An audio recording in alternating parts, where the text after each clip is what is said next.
Fala pessoal, Namastê. Então hoje nós vamos fazer o quarto e último capítulo do Yoga Sutra de Patanjali, esse grande sistematizador do yoga como nós conhecemos, embora são muitas as linhagens e escolas que se subdividem, né? Mas esse é conhecido como o Yoga clássico, ou também conhecido como o Raja Yoga. Vamos lá. Quarto e último capítulo. Os siddhis podem ser obtidos por nascimento. Siddhis, a palavra siddhi significa poder. É um poder espiritual, um poder psíquico ou físico também, desenvolvido pelos yogis. Os siddhis podem ser obtidos por nascimento, por meio de ervas medicinais, por vocalizações, pela autossuperação ou pelo samadhi. Samadhi é o último estágio desse sistema proposto por Patanjali. Seria o oito anga, a oitava parte. Seria um estado de superconsciência ou hiperconsciência. E dentro do Samadhi você também tem alguns estágios, né, alguns níveis distintos, né, que já foi falado anteriormente. A transformação evolutiva é causada pelo fluxo de Prakriti, que significa natureza. Prakriti é natureza.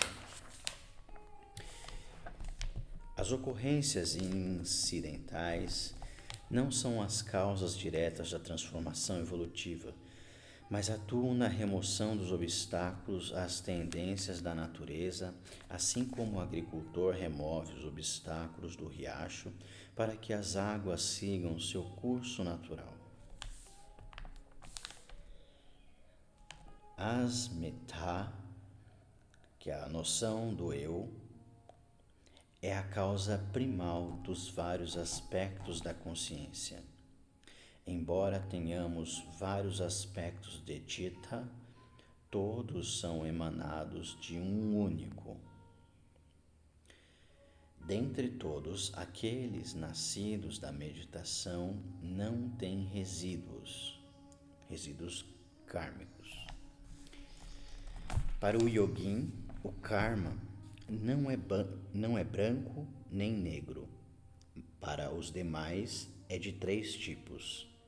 Desses 3 tipos, somente manifestam-se aqueles que encontram condições favoráveis nos vasanas, que são os indutores subconscientes das ações automáticas, a sua fruição.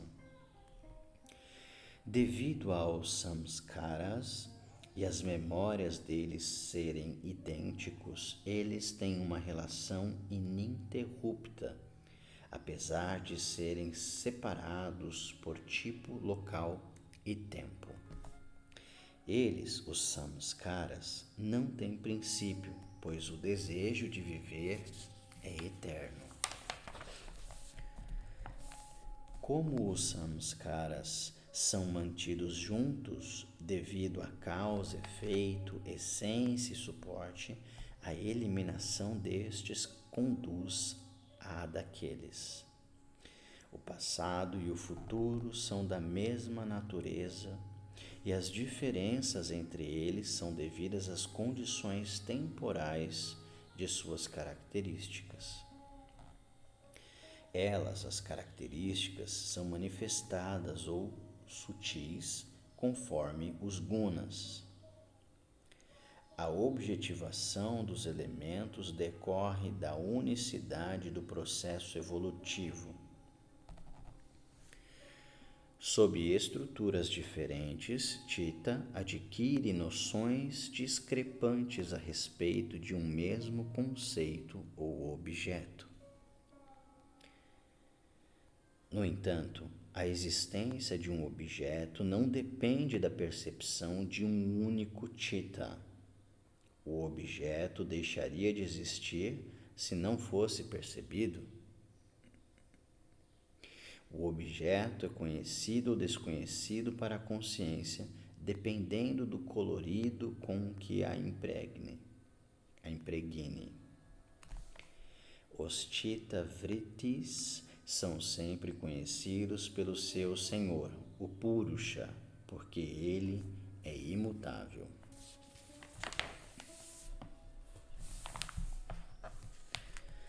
Suscetível de ser observável pelo Purusha, Chitta não pode observar-se a si mesmo. Não é possível concentrar-se ao mesmo tempo nos dois, Purusha e Chitta.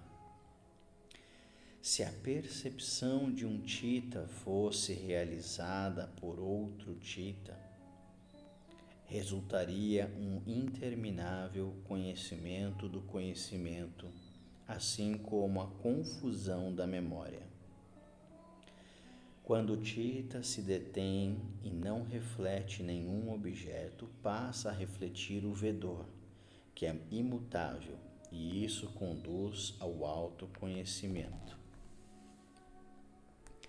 Chitta, colorido pelo Vedor e pelo visível, compreende todas as coisas. O Chitta, embora pleno de inúmeras tendências, atua para um outro, o Purusha, pois que só pode atuar em combinação com ele. Aquele que entende esta distinção deixa de interpretar a mente como sendo o vedor. Aqui a palavra vedor é aquele que vê. Ok? Então, Chitta torna-se inclinado ao discernimento e gravita em direção à libertação.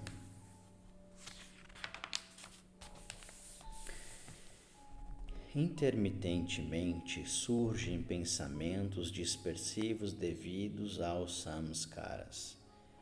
A destruição deles é feita da mesma forma mencionada anteriormente para os obstáculos.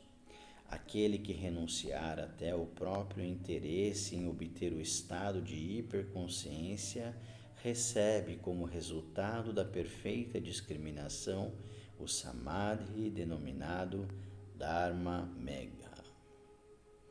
Daí decorre o desaparecimento do sofrimento e do karma. Então, com a remoção de todas as impurezas e invólucros, o conhecimento torna-se infinito, e o que resta para ser conhecido torna-se insignificante. Havendo cumprido seu propósito, que é a evolução, os gunas deixam de existir. Krama é a sucessão dos momentos, e esse processo é compreendido no final da evolução. Kaivalya, libertação, que é o nome desse capítulo, é o estado em que os gunas entram em equilíbrio e se esvaziam, não tendo mais utilidade para o Purusha. É o estabelecimento do poder da consciência em sua própria natureza. E aqui então finalizamos os 4 capítulos. É claro que esse é um livro, esse é um texto que é preciso estudo, né? Mas a priori ele fica como apenas uma leitura e no futuro nós vamos estudá-lo, aprofundando o conhecimento, né? Gratidão por acompanhar até aqui. Em breve, mais conteúdo e mais textos sobre yoga para aqueles que se simpatizam com esse sistema, com essa tradição. Namastê.